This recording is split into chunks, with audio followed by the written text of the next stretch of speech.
Max Gorlin, Melbourne Football Club. You're listening to the Coaches Panel. This is Nat Fyfe from the Fremantle Footy Club. Trent Cotchin from the Richmond Footy Club. Scott Pendlebury from the Collingwood Football Club. You're listening to the Coaches Panel. Patrick Cooch from the Carlton Footy Club. It's Rory Sloane here from the Adelaide Crows. This is Tom Mitchell. You're listening to the Coaches Panel. Hey friends, you got MJ from the Coaches Panel. I hope you're well and I trust you are enjoying your 2023 edition of the 50 Most Relevant. There's less than a week to go in the top 50. We're at number 6 today, new Richmond Tiger, Tim Taranto. So to talk about Double T and all the potential SuperCoach Dream Team and AFL fantasy outcomes, I've got fellow founder and Richmond Tiger Rids on for this episode. Hello buddy, how are you? Hey mate. I'm back. You're back. We always find these ways to get some very interesting names to throw your way. And Taranto, well, for some is an absolute no-brainer. For others, he's worth a conversation. And ultimately, that's what we do with these episodes and everything throughout from us, from the Coaches Panel, is looking at having a conversation about players, giving you all the information you need to then make an informed outcome choice for your fantasy football side. Let's talk about this 25-year-old Tiger retaining mid-forward status for us. And last year, there were some nice scores from him. A 128 against the Swans was his top AFL Fantasy and Dream Team score for the year, while in SuperCoach, a 121 against the Dockers. The good news is they're nothing near his career high scores. You got to go back to 2019 for both of those, though. 156 against North Melbourne in AFL Fantasy and Dream Team, and it's a 144 in SuperCoach against the Carlton Footy Club. He's got an average that he comes in for us at 95.5 in fantasy, which means in the formats of Dream Team and Fantasy, he's going to set you back just under 850K in AFL Fantasy and just over 860,000 in Dream Team, while SuperCoach, his average of 91.4 means he's priced just a touch over 500,000. And Rids, I think both Tiger fans and the fantasy footy community at large should be loving this trade. For Tiger fans, it brings this new life to the midfield, and kind of any talk of falling off the cliff, he, along with Jacob Hopper, probably have helped change that narrative. A premiership's in the window for them very much still, but also for fantasy coaches, where he'd been positionally volatile up at GWS. We should be able to have some confidence at Tigerland. He's going to be a centre bounce midfielder and go big for us in 2023. Yeah, and we've seen what happens when Timmy Taranto is playing that role, like in 2019. In his, his second year of football, he's come out and he's gone bang. Third year of footy, he based in 2019. But even in that second season, a 90 average in Dream Team and Fantasy, 88 in SuperCoach. It's just incredible. He's just an absolute ball magnet when he gets in there. And the thing is, he's one of those my favourite types, where he doesn't actually damage too much with the foot. Around goal, he can actually kick the most miraculous goals you'll ever see. But I mean, he's not that absolute classic ball user by foot. But what he is, though, is he is a contested monster beast when he's actually playing that position properly. So, and he's got opportunity for days in that Richmond team now. I think Hopper would have been like the discussion with Hopper a few weeks ago or whenever it was. Richmond needed these contested guys. So why would you bring in Tim Taranto not to play those roles when you got guys like Dustin Martin, Shea Bolton, and a few others that are absolutely, they're lethal around goals. They're potent, you know. Yeah. So it becomes absolutely intriguing to me. But there's no way that Taranto's not playing midfield 99% of the time, mate. Oh, 100% not. The only reason he's going to be forward is just managing his time on ground through there. He's going to be heavy. If he's on the ground, 80% of his time on the ground is going to be spent through the midfield. A little bit just to rest in the forward line, and then he's on the bench. Like you said so beautifully, he's not there for any other reason other than to be the bull through the midfield, both offensively and defensively, both tackles, contested possessions, uncontested possessions, going to get plenty of it. You talked about that 2019 season where he scored 15 AFL Fantasy and Dream Team tons. 7 of them were over 130. So there's some ceiling when he goes in there. While in SuperCoach, 13 tons across that year, an average of 107.7 in AFL Fantasy and Dream Team. Multiple big tons in SuperCoach that same year.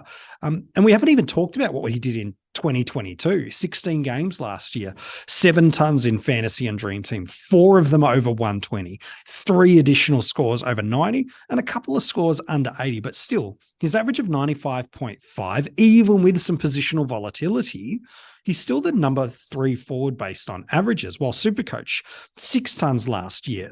The top score was that 121 game against the Dockers. A couple of other scores, 90 plus, a handful under 80. But again, a year of positional volatility still sees him with the 9th best average by forwards with a 91.3. Here's the thing, Ritz, and you've talked about this already. He only attended over 50% of centre bounces in 8 of his 16 games last year, and he never attended more than 59%. And the thing is, there's no correlation either between, when he was at 55 or over, he had some great scores. He had 3 games last year where he had under 40 CBAs and still scored tons across the formats. So this should only build confidence for us that if he's 65, 70, 75% centre bounce attendance midfielder, like he was back in 2019, we've got a guy that potentially could match it with Dunkley in the forward lines for AFL Fantasy and Dream Team and be safe as houses as a 100-plus forward average in SuperCoach. Well, he's going to be safe as houses anyway, because there's no world that he goes less than what he did last year. No world. Like, you think about what that mix at GWS was last year. You think about how they had so many mouths to feed there last year. It was just ridiculous. So someone like Tim Taranto coming into a system like Richmond, this is where it's going to get really, really funny, MJ, and we've spoken about this before, but his CBAs might only stay at 50%. But I can tell you now, because you might want guys like Dusty or Shea or something attending that and going forward. It might come down to actual game plan. But Tim Taranto is then going to move into the midfield and play predominantly midfield. 100%. There's just no world where he doesn't play that role. So, but what I'm sort of really, really, really intrigued about now is the forward lines across the board for these. I can see 3 obvious, There's a guy we haven't spoken about this year, but no doubt we will at some stage. Unless I've had a bad year. Yep, that's fair. And 2 of the other guys, I believe I've had, Taranto and Cogs. Correct. Then you've got Rosie coming through, which is the 4th guy. You've got Butters potentially coming through. Yep. But I just see a gap between the top 4 to the 5th guy, if that makes sense. Yeah, it does. And I tell you what, you're going to have to go, well, I want to start at least 3 out of those 4. Otherwise, it's going to make it impossible to try and bring him in. You're just not going to get that cash generation and bring him in.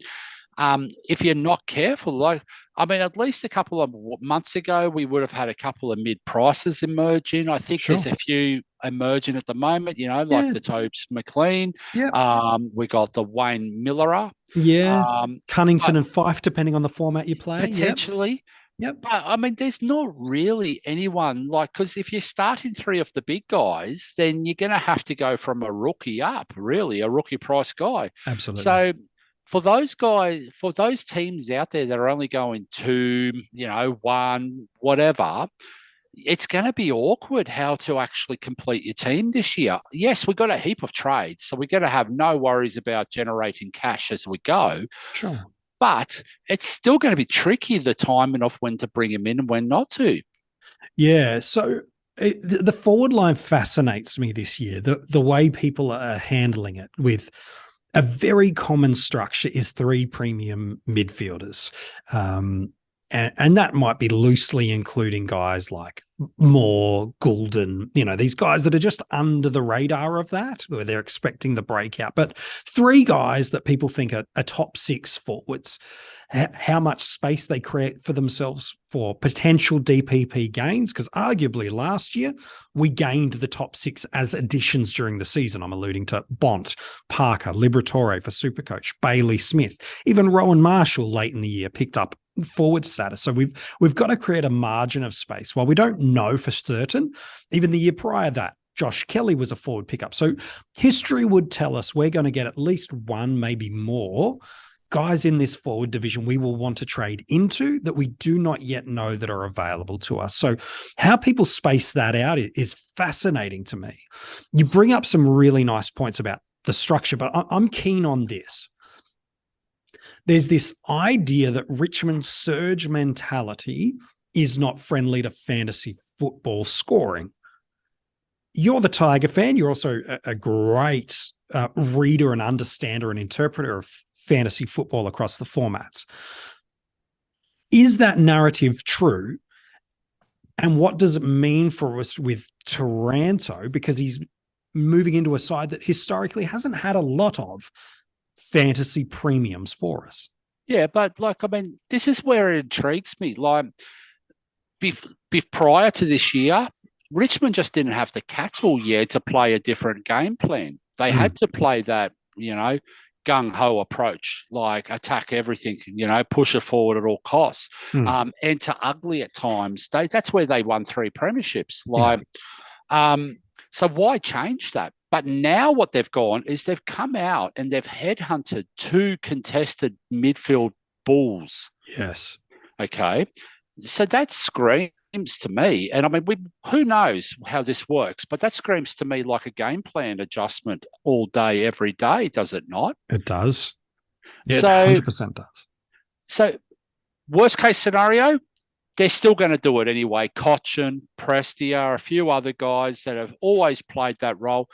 I think it's overstated at times. I think if Prestia hadn't have had those injuries over the last couple of years at certain key times, we would have actually seen him being 110 mid. I agree. And I think Cochin, had to go and play roles for the team where he had to go man up on people, be accountable around contests, because there was no one in that space. Yeah, to allow Dusty, Bolton, these guys to come in and do what they can only do for their team. I agree with that. And let's not forget, though, MJ, we saw pretty much arguably the greatest individual season in 2017 where a guy did go over 110 and they did win the premiership, but it was 100%. The same. And he won a Brownlow playing predominantly midfield. Yep, 100%. I think I watched this conversation this narrative of people going, I'm worried about Taranto at Richmond, or I'm worried about Cornelio at GWS, and these are teams that are quote-unquote surge teams. But they're happy to go Tom Mitchell because they believe he's 115 and he's playing in a midfield that has a very similar mindset to that. And so it always intrigues me where we use confirmation bias to color things the way we want them to be. If you want to pick Tom Mitchell, but then don't say, I've got concerns about Taranto being a centre bounce midfielder and that being fantasy friendly. Because if anything, Collingwood's been the closest to what Richmond historically have been before this point. So I don't like it when people pick and choose these arguments of roles and narratives and systems and structures and don't apply it across the board. So if you're bullish on Tom Mitchell going back to 110, 115, if you're bullish on Cornelio going 110, 115, why aren't you the same with Taranto, who's in a quote-unquote the OG of the surge mentality and has the same sort of role? It doesn't make sense to me. And the other thing about that, is Richmond, whilst they played some good footy last year, they weren't close. No. Rightio. So what's happened is they've come in and gone, rightio, we've got a couple of aging stars here. We're going to lose quite a bit of, club champions, really, over the course of the journey. Potentially even the greatest player ever to pull on the jumper. You're talking about Noah Bolter, right? Yeah, that's exactly right. Yeah, good. the problem that you got with that, though, is they've gone, we're going to give these guys one last hurrah at winning another title. So they're not mucking around. They've gone out and headhunted two of the key players in the trade period from last year. And even last year, I know that people say Tom Mitchell was headhunted 100%. Yeah. Of course. Not a problem. But he was still not the number one target. And it was an afterthought afterwards when it went through the trade period. Yeah. Like it was done later than earlier. He wasn't called out as the highest priority. These two guys were almost the first two guys done in the trade period. Yeah, they really were. So the reason why they were, and Richmond paid a fortune, MJ, they paid a lot of picks. They're out of the draft last year and largely out of the draft again this year. They spent a lot of salary cap. And while they'll help them in 2 years' time, while the likes of Cochin is out the door, Rewalt is out the door, while these legacy Hall of Fame guys for the club are out the door, they're absolutely chips in. So I don't see anything other than what should be a clear and strong narrative. I think with Taranto, he's priced at a point where we've seen he can go 115 in Dream Team and fantasy. So you've got upwards of 20 points per game of value based on proven performance at what he is. And he will not be any less than what he is. Remember that positional volatility. Remember the weird roles and structures and what happened at GWS. So at worst, you're paying for what he is, which unless we get a bevy of midfielders come into the forward line and pop back, and 95 is still going to be a top 5 to 10 forward. So for me, it's easy. SuperCoach maybe you could build a narrative that he's not as essential there because, he's a bit clumsy at times by foot. At times he does turn it over, taking the game on. He's not the cleanest user, but I think that gets balanced out with just how good he is in and around the contest at providing pressure, at winning it in tight, creating clearance moments, setting up teammates with goal assists. There's 10 points of value comfortably. So for me, across the formats, I look at a guy and I go, worst case scenario, like disaster, is I pay for what I get. And that's still enough. That's worst case scenario. Best case scenario, he's one of only two. There are three forwards that I think that could be top of the line. And Taranto is one of them that I go, this guy is the number one forward in the year. There's three names, I think. Taranto, Cogs, Dunkley. I don't trust anybody else. And so to not say yes to that in your starting squad, I do find hard to walk away from. Yeah, but I understand that some people won't, okay? So, and that's fine too. And this is how I see the year. I see there's four forwards with the potential that no matter what happens, who's added, whatever else, that there's still going to be four forwards that you want at the end of the year. Sure. And they're the four that we mentioned earlier with Rosie included with the three big ones, okay? Sure. It doesn't matter who gets added, whether a Bontempelli, whether a Dangerfield, whether a Bailey Smith. It doesn't matter who gets added. No. I would still be very, very confident that these four are going to match whoever gets added in this world. I think so. And we're talking about starting, yeah? Now, there's a world also that you can actually upgrade to this guy. Yeah. But I'm just a little bit fearful with the cash generation and everything else. And this is why I think Taranto, out of all of the forwards in the mix, is probably the most intriguing conversation. Because I can see a world where he just comes out and he goes 100. I could see a world where he flies out at 120. I do too. Well, let's talk about that first 6 weeks. Carlton, Adelaide, Collingwood, Bulldogs, Sydney, and Melbourne. That's a decent start. It is a decent start, but think about it a little bit more from a footy perspective. Now, this guy's been hamstrung a little bit by Leon up in GWS. He's now coming down to Richmond, new lease of life. He's with the big club, right? And you think about some of those matchups, mate. Carlton in round one, Collingwood, you've mentioned Melbourne. They're 80,000 plus crowds. Big games. Yeah. Why wouldn't someone as talented as Taranto want to, go out and prove a point here? Well, he's come out and said as much. The reason he picked Richmond, not just for the success, is I want to play on the big stage against the big teams for a big team. And so he wants the opportunity to prove himself. Now, he's he did well in the 2019 grand final that the Giants lost. He was probably the only Giant that really stood up that day, much like Chad Warner did for Sydney in the most recent grand final. So for me, I most simply understand why I can see why someone doesn't want a piece of him. But I want to get your take on this. Ownership is always interesting. 49% of super coaches, 57% of dream teamers, and 49% of AFL fantasy coaches own him. What's the percentage rate for you, Rids, that if you're a non-owner and you hear that percentage, where does the risk point come? Has it already come if you're going against him, or does it need to get a little bit higher? Because if you're right, sure, okay, I don't know what you're right about. He does what he does. But where does the damage come? What's the percentage range in your eyes? I think anything close to 50% is, I just go, you know what? I'm just going to start him. Well, which is where he's at now then, across the formats. So I think he's at that point right now. And I can see why he's at that point.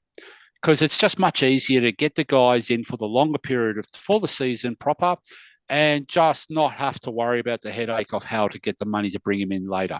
Yep. No, that makes sense. So I would be worried sick if I was playing, a very critical game or round or whatever else, and I didn't have Tim Taranto when he's playing that early draw. And with that level of ownership against you, yes. Now, and I think this is where 2023 might be another change of philosophy. Mm-hmm. The VC and the C options, I can't see why. Like, usually we go with the mid, yeah? Yes, usually, yes.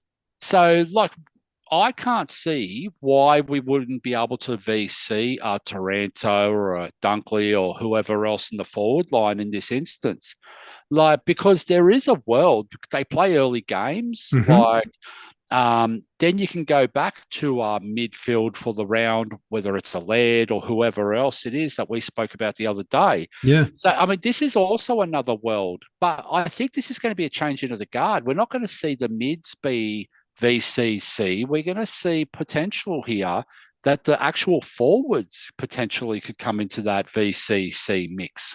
Yeah, I totally agree with that. If you want to look at what Richmond's first 6 weeks of the year are, there's only one game after Sunday, and that is round 6 when they're playing the Anzac Day Eve game on the Monday night against the Demons. Everything before that is the 4:35 game on a Saturday, the Friday night, or the Thursday night game. So he's perfect for exactly what Rids has talked about. VC, get the matchup, and then go for your quote-unquote safe option of Steele, Laird, whoever else it is that you like rolling through there. He's a fascinating guy to look at, but where he goes on draft day is really interesting to me. Again, we allude... No, it's not. MJ, no, come on, it's not interesting. Let me hype it up. Okay, hype it up, build the suspense. Yes. You do what you need to try and get people interested. But this is not interesting me at all. Okay, all right. The consensus across the fantasy community is there are only 2 options at pick 1. There's there's Laird because he's the number 1 mid-average, and there's Dunkley because he should compete with the number 1 mid-average, and he's got the benefit of forward status. About a week ago, you made the comment on Stephen Cornelio that you could build a case that across the formats, 3 forwards should go off draft boards at pick 1, 2, and 3. Taranto was one of those 3, and Cornelio and Dunkley was the other. My question is this: on draft day, where are you happy taking Tim Taranto? I am taking Taranto at pick 2. In all formats? Yeah, no later. Wow, so he's ahead of Cogs for you. Yeah, of course. Yeah. So the thing is, Taranto's got a little bit more assurance, I suppose, in terms of role, or yep, sure. Because there's we've all been on that journey with Cogs the last few years. Yeah, whilst we're 100% sold, his role is what it's going to be. Sure. The problem is, though, we've been bitten quite a few times, and it's a new coach and a new structure. It's a new regime. We need to see it. I get that. Yeah, but that's all gibberish. So. The thing is, Taranto, has got a new coach, a new structure, a new everything, That's a new true club. too. but we just haven't been bitten by that GWS spider before. Sure. Right. Yeah.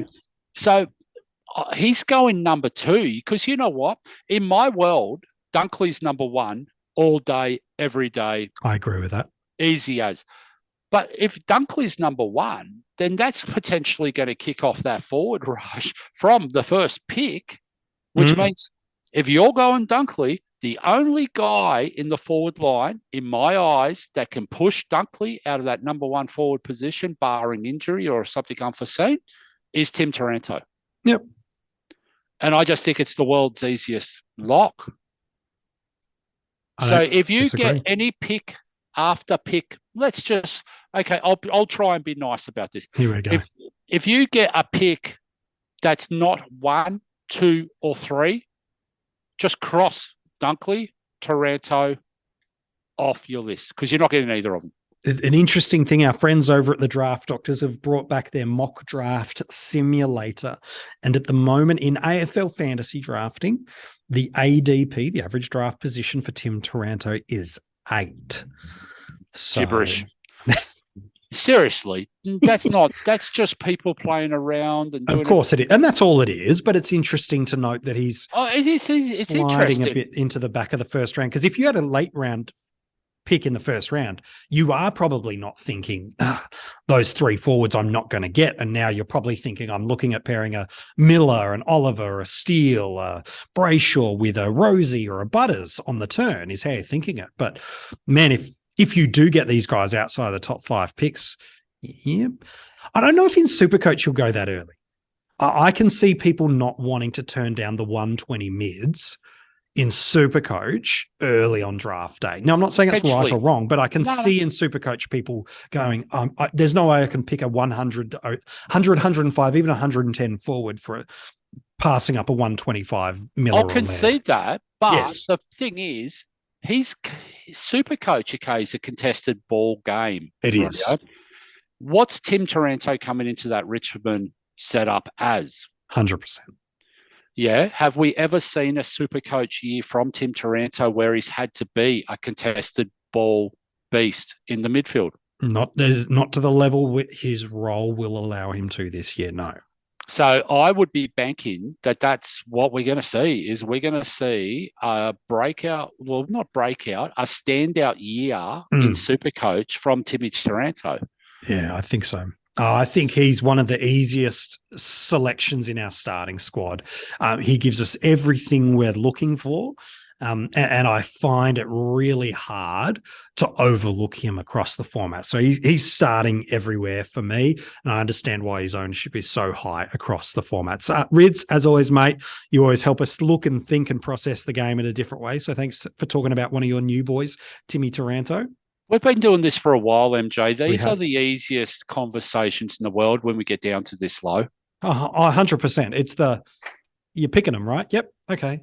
Well, you're starting them or you're not? No, there's nothing in this coming 6 players or 5 players that you should be going, didn't see that coming in the 50 most relevant. That's what the 40s are for. That's what the 30s are for. We're talking about at this point in time, the guys that if you don't have them, we're processing those decisions. And if you don't have them at the start, my word, you're absolutely having them at some point early in the season as an upgrade. So no, thank you, mate, for your work. If you want to go and read the article on Tim, it's online for you now at coachespanel.tv, as well as all the other players we've revealed so far in the 50 most relevant. The articles are online at coachespanel.tv and the podcast, wherever you're streaming or have downloaded this from, you can go back and check out all the other 44 episodes, I think it is now, that we have done. So you can go and check that now at coachespanel.tv and wherever you're getting these podcasts. If you're loving what you've got from us in the preseason, you can join our Patreon supporter group. For a few dollars a month, we'll kick you some extra bonus content, articles, hidden group access, a bunch of other things. It does help us do everything we do here at the Coaches Panel. We'd love you to become a part of that Patreon supporter group. The links, coachespanel.tv. So 5 players left to go in the 50 most relevant. And honestly, the names should not surprise you. The order might, but the aims will not. When I was putting together my list of this 50 most relevant, there was one guy in one line that hasn't moved at the top of the rankings of where I would put from this division. I think across the formats, he's one of the safest, if not the safest, to be top 3, if not top 1 in his specific line. He's a proven premium year upon year, but some things have changed in the universe over the past few days.